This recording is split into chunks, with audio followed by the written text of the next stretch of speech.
Buen día. El día de hoy les compartiremos el tema de la reproducción. Existen dos tipos de reproducción, la sexual y la asexual. Reproducir consiste en concebir un nuevo organismo que disponga de las mismas características biológicas que su progenitor.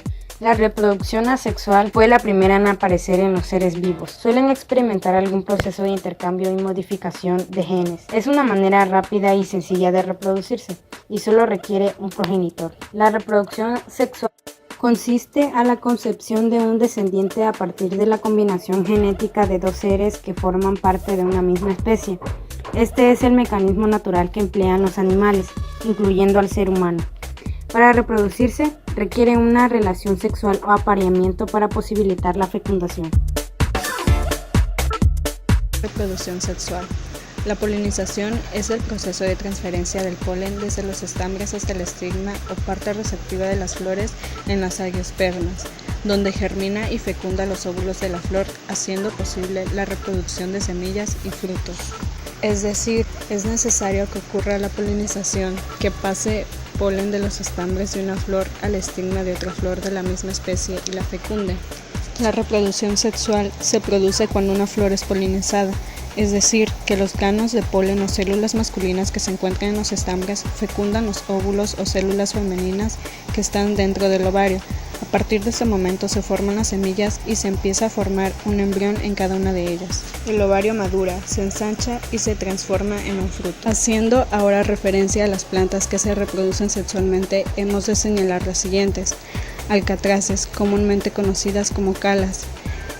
Es una de las plantas que se reproducen sexualmente. Este tipo de plantas tiene su origen en el Cabo Sudafricano, la cual puede llegar a medir 1.50 metros de altura.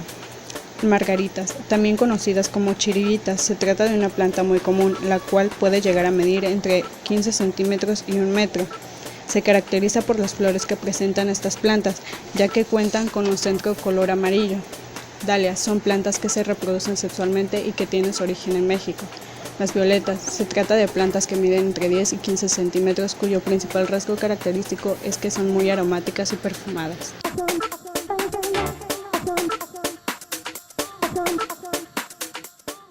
A continuación hablaremos de la reproducción asexual y sexual de los animales. La reproducción asexual es una manera rápida y sencilla de reproducirse y solo requiere un progenitor. Existen diversos tipos de gemación. El nuevo individuo se forma a partir de una yema, un grupo de células que crece sobre el progenitor. Esponjas. La yema termina desprendiéndose y dando un nuevo individuo. En ocasiones el nuevo individuo puede quedar unido al parental formando colores. Gemulación. El parental forma estructuras protectoras, gémulas que actúan de forma de resistencia. Cuando las condiciones son adecuadas, las células desarrollan un individuo. La reproducción sexual de los animales. Los animales tienen un ciclo diplante, ya que los adultos son diploides y las únicas células haploides. La gametogénesis es la formación de gametos mediante en órganos llamados gonodas. Espermatozoides, formación de gametos masculinos o espermatozoides. La fecundación es el mecanismo que permite la unión de los gametos para formar un cigoto o célula. Hay dos tipos de fecundación extra: fecundación interna y el desarrollo embrionario. Consiste en la formación del embrión a partir del cigoto y sus transformaciones hasta el nacimiento.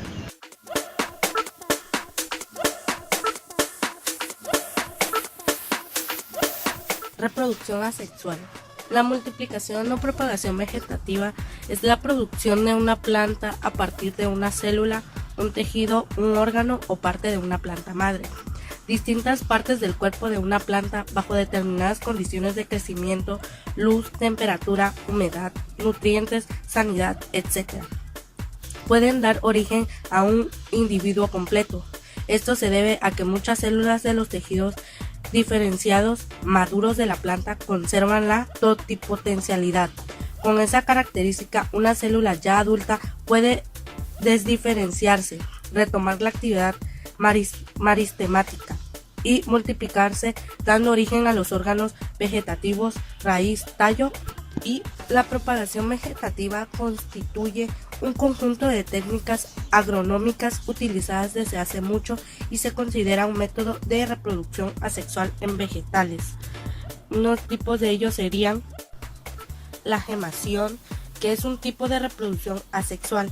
Es una división desigual consistente en la formación de prominencias sobre el individuo progenitor, que al crecer y desarrollarse origina nuevos seres que pueden separarse del organismo parental o quedar unidos a él, iniciando así una colonia. A nivel unicelular es un proceso de mitosis asimétrica que se da en algunos seres unicelulares como las levaduras. A nivel pluricelular de 2 o más células, este tipo de reproducción es frecuente en los cnidarios, briosos y esporíferos.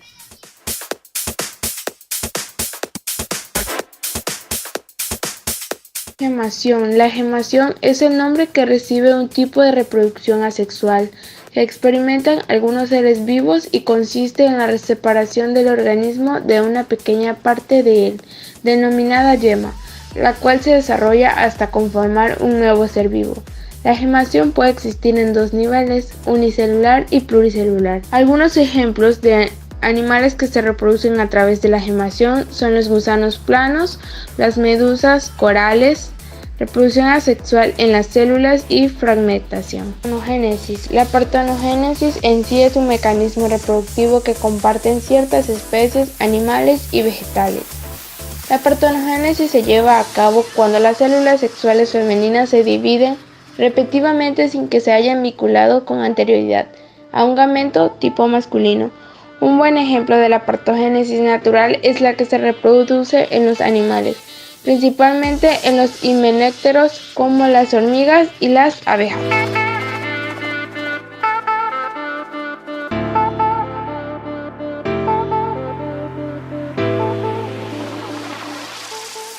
Para finalizar, les comparto la reproducción asexual en bacterias, dando a conocer los 2 tipos de reproducción. Uno de ellos es la fisión binaria. Fisión binaria. La mayoría de bacterias dependen de fisión binaria para propagar. Conceptualmente, este proceso es simple. La célula simplemente necesita crecer al doble de su tamaño y después se divide en 2. Pero para quedarse viable y competitivo, la bacteria tiene que dividirse en el momento propio, en el sitio propio, y tiene que proveer cada vástago. Por ejemplo, vemos que el cromosoma bacteriano intacto, que es circular, tiene 2 regiones llamadas el origen de replicación y el término de replicación, que se localizan diametralmente opuestas una de la otra en el cromosoma. El cromosoma se abre en el origen de la replicación y los 2 filamentos del ADN son copias. La replicación procede en direcciones opuestas en los 2 filamentos. El copiado continúa y la célula se elonga. Los nuevos orígenes de replicación se separan hacia extremos opuestos de la célula. Se forman un septopared en el centro de la célula que la divide en 2 nuevas células. Cada una de las 2 copias del cromosoma bacteriano ahora completas. La célula se divide en 2 y por lo tanto ahora tenemos 2 nuevas bacterias. La replicación continúa hasta que se copia el cromosoma entero y las enzimas de replicación se encuentran en el lado opuesto. Una vez que los cromosomas se han movido a los extremos opuestos y despejado el centro de la célula, puede ocurrir la división del citoplasma. En este proceso, la membrana se hunde hacia adentro y se forma una nueva pared de división en el centro de la célula. Finalmente, el septo se divide y las 2 células se separan para continuar sus vidas como bacterias individuales. Para finalizar, les comparto la siguiente y última reproducción asexual de las bacterias, conocida como la gemación. La gemación es un tipo de reproducción asexual. Es una división desigual. Consiste en la formación de prominencias sobre el individuo progenitor y al crecer y desarrollarse, originan nuevos seres que pueden separarse del organismo parental o quedar unidos a él, iniciando así una colonia. A nivel celular, es un proceso de mitosis asimétrica que se da en algunos seres unicelulares como las levaduras. Ciertas especies de animales pueden tener gemación interna. yemas que sobreviven en condiciones desfavorables gracias a una envoltura protectora. En el caso de las esponjas de agua, las yemas tienen una cápsula protectora y en el interno hay sustancia de reserva. Por otro lado, en los seres pluricelulares, el proceso de quemación es más frecuente en organismos acuáticos, tales como poríferas, y entre los que se encuentra la esponja de mar, briosos, animales musgo y nidarios como corales y anémonas.